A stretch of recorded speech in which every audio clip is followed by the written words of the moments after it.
Hi, friends. I'm Olivia. This is AV Club, and this is a book haul that got kind of out of hand. I think my last book haul was only in December, and that was an accumulation of like over 6 months worth of books.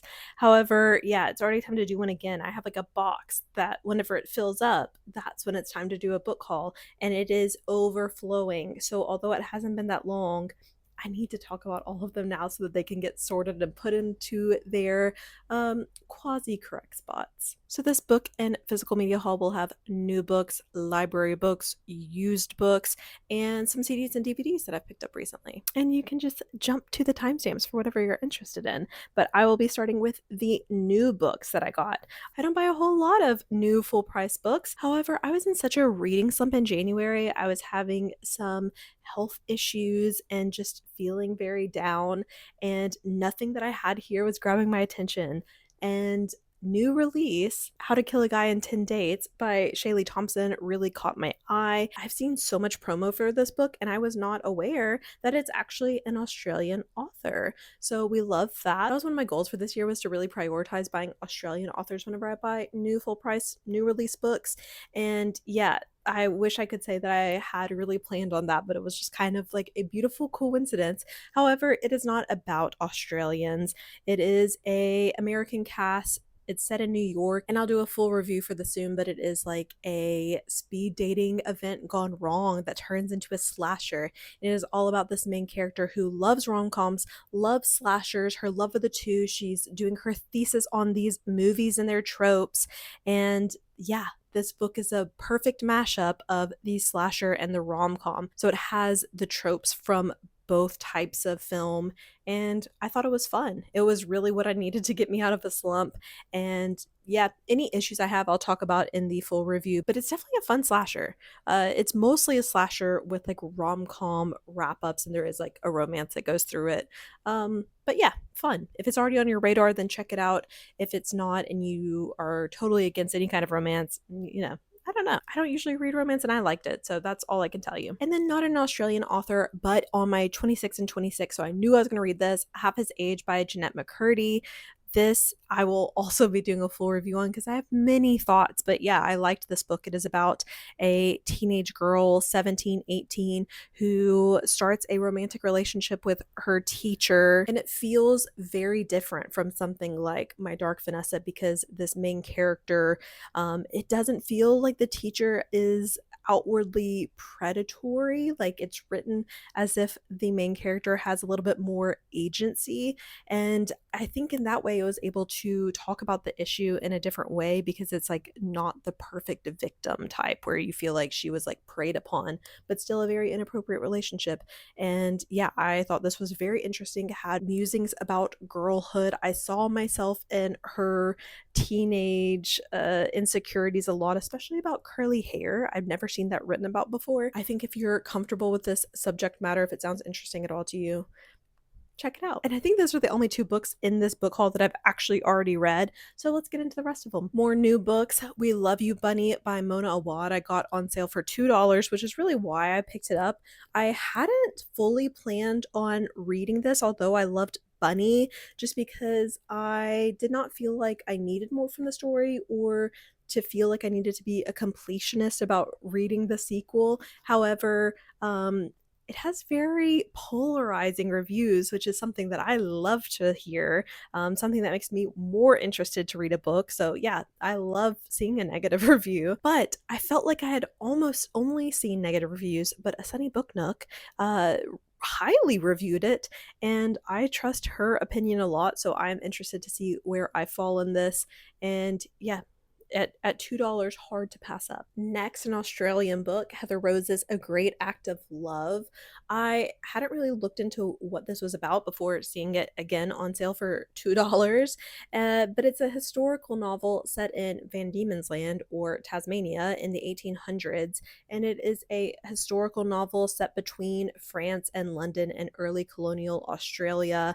I think a very sweeping saga, but I think that there's like a possibility that this could be on the Stella Prize long list. So I wanted to go ahead and pick it up if I could for $2, because I do plan on reading the Stella Prize long list, short list, something to do with it this year.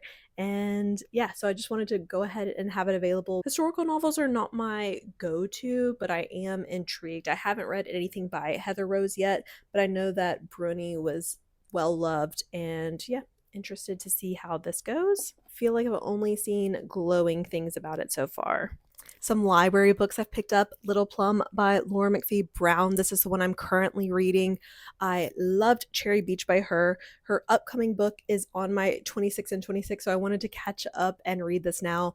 I didn't read it whenever it first came out. I don't know if it ever came out in the US, so I just missed it at that time. And then I checked out the library, I think in 2024, but didn't finish it. So now is the time. Loving it so far. Beautiful lyrical writing, and a keen insight into young women. The Center by Ayesha Manazir Siddiqui. This is a twisty, dark, not thriller, I don't think, but a speculative novel about this like super secret program that grants fluency in any language in 10 days. I think subversive, keen, witty. I'm not sure what all, but it does sound exactly up my alley. I love languages. I love a weird, subversive, secret program type of thing. So I am really looking forward to getting to this one soon. Money to Burn by Asta Olivia Nordenhof, and it is translated by Caroline White. It says that it's the first volume of the Scandinavian Star series, a new masterpiece of Danish literature. Not exactly sure what that means, if it's like a distinct narrative trilogy or just volumes kind of iterating on a topic. But the Scandinavian Star is a passenger ferry that caught fire, killing almost 160 people decades ago, considered a national tragedy in Denmark and Norway. Is this a real tragedy? That is something for me to look up in editing, maybe do some more research on, but it says it is a groundbreaking, profound, and intimate novel about capitalism's effect on the human heart. And this is about a couple, money, relationships. Sounds quite interesting. Okay, on to used books. I found 7 entries in the Diane Ho Nightmare Hall point horror series. I had previously gotten just one, and I don't know, I just feel like, even though I haven't read any of these yet, I just feel like they will be kind of a goosebumpsy like series that I can read as palate cleansers between things. So let's see what I got. Number 4, The Wish. How cool is that wizard? Number 6, Guilty. They put this price sticker at the worst possible place. Number 9, The Nightwalker. Beautiful. Number 10, Sorority Sister. Love it, giving me Pretty Little Liars. Number 12, The Whisperer. Number 22, The Vampire Kiss. This is apparently around the time that they got rid of the step back covers. And number 29, The Voice in the Mirror. I will have to take the stickers off later.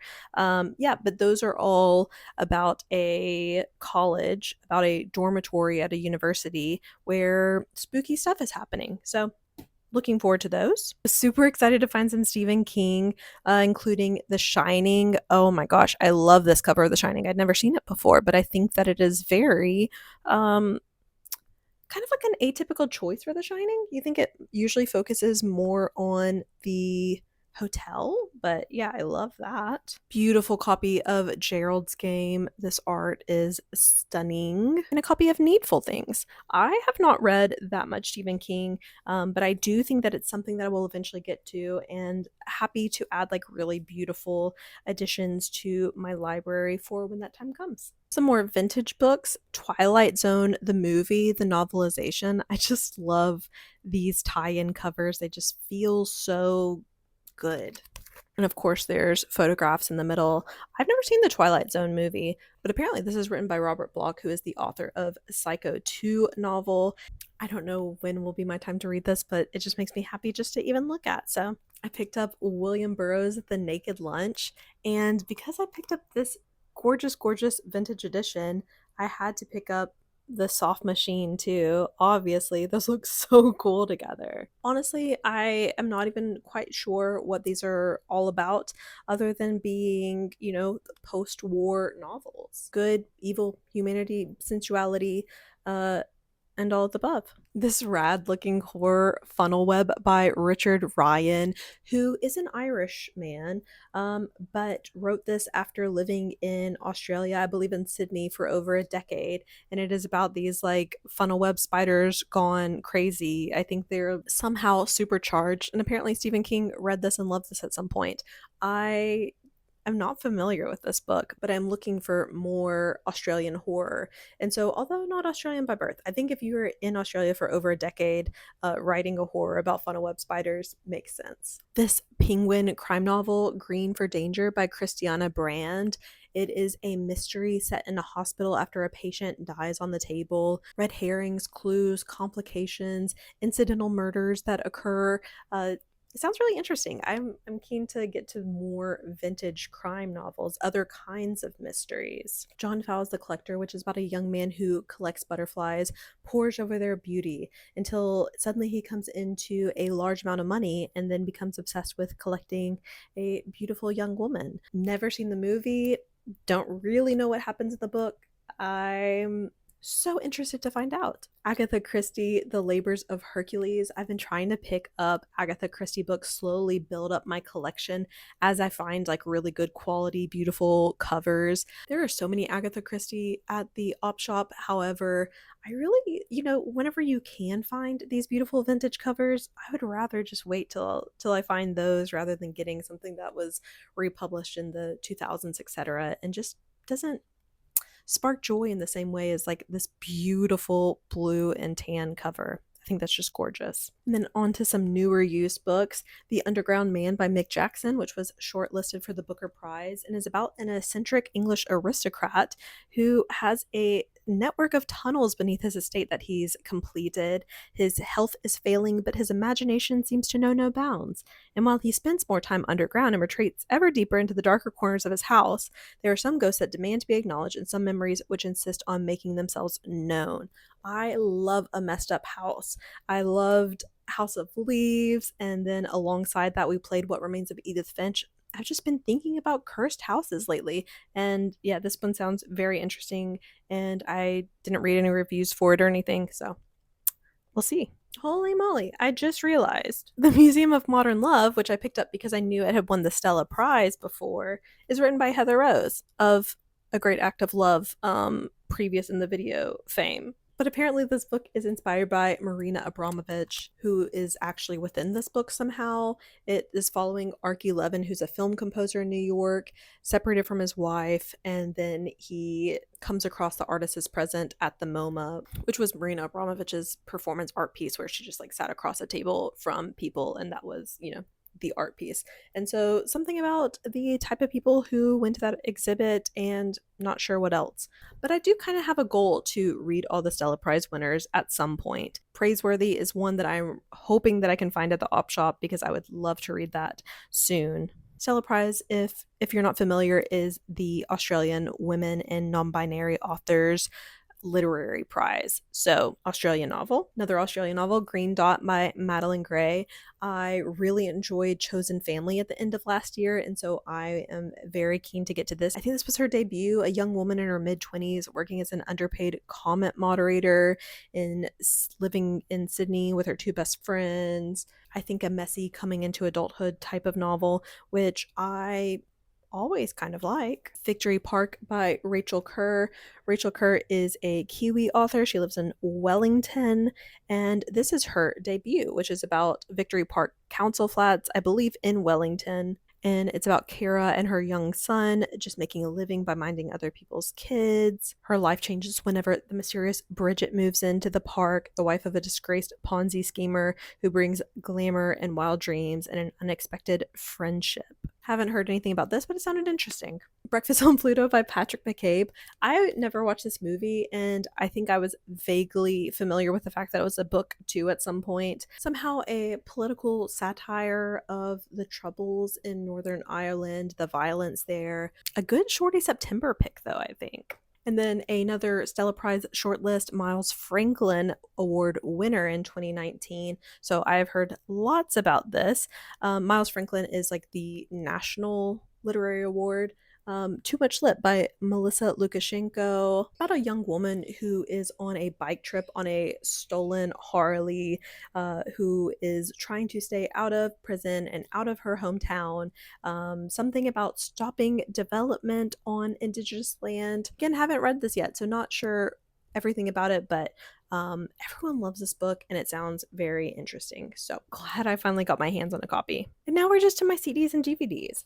I found Australian classic Savage Garden, beloved Kate Bush, The Whole Story. Interesting enough, as much of a Kate Bush fan as I have been since I was a teenager, this is the first CD of Kate Bush that I've owned. I have vinyl records, but otherwise I always listen to her on my iPod. So this is the first time I've actually had a CD of hers, which feels fun. The Whole Story is just singles, etc. But I think it sounds fun to have in the car. She and Him Volume 1, whenever I want to go to an indie twee era. Zooey Deschanel will be waiting for me. Madonna, Ray of Light, maybe her best album. Sound off in the comments below. And Triple J Hottest 100 Volume 9, which may be the very best one. It has Basement Jaxx, Where's Your Head At, Gorillaz, Clint Eastwood, Alien Ant Farm, Smooth Criminal. So this is like 2001, 2002. Blink 182, The Rock Show, At the Drive-In, Pattern Against User, Chemical Brothers, Daft Punk, New Order, Pennywise, Spiderbait, Placebo, Radiohead, Regurgitator. A lot of classics on this one, so this is a fun CD to have. And then as far as DVDs, I got Club Zero, directed by Jessica Hausner. Wasn't really familiar with this one, but it is supposedly a horror film about Miss Novak joining the staff of an international boarding school to teach a conscious eating class, but then she instructs that eating less is healthy. And there's some weird, horrific thing going on with this person taking care, instructing these children. Sounds intriguing. We've been watching so many more DVDs lately, which makes going to the library really fun, trying to get away from streaming or downloading everything. And yeah, just enjoying rewatching movies, etc. And then the last two movies, The Matrix and Dark City. Do you know what these movies have in common? These movies were actually filmed on the same soundstage at the same time in Sydney, so that you see very specific shots from Dark City that were used. You will also see in The Matrix things like jumping over buildings in certain ways. You can look up all the comparisons, but I love Dark City. I think this is an underrated movie. People dog on it a little bit too much, but yeah, I'm so excited to have this on DVD. A movie that I'm always ready to rewatch. And then, of course, The Matrix needs to have a permanent home in my collection. Could also kind of rewatch this at any time, but I just thought it was fun that I found these in the same op shop trip. So, well, thank you so much for joining me for this book and physical media haul. Please let me know if you've read any of these, if there's any I should prioritize beyond my library books. But I'll talk to you again soon. Bye!